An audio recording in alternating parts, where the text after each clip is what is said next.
Totoong hiwalay na raw sina Sian Lim at Kim Chu, ayon sa nakarating na chika sa showbiz insider na si Ogie Diaz.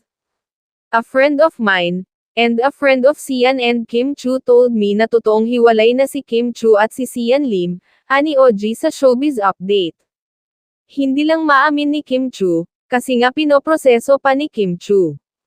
At si Sian Lim din, hindi mo maasahan syempre na magkomento or magbigay ng kanyang statement tungkol dito, dagdag pa niya. Magdadalawang buwan na umanong hiwalay ang Kimchi.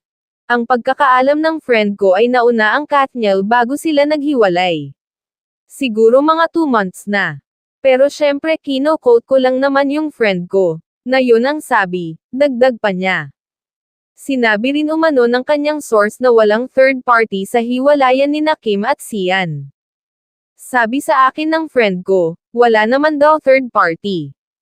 It's just that parang walang mga plano si Sian sa kanilang 12 years na relationship. Parang hindi niya priority. Parang naghihintay lang si Kim Chu ng proposal dahil 12 years na sila wika ni Ogie. Bumuhos ang reaksyon sa ginawang pagyakap ni Vice Ganda kay Kim Chu, sa isang segment sa kanilang noontime show. Say ng netizens, nagbigay hint daw si Vice sa mga isyong may kinalaman sa hiwalayan ni Kim at Sian Lim. Sabi ni Vice, maganda raw si Kim at deserve nito ang pagmamahal.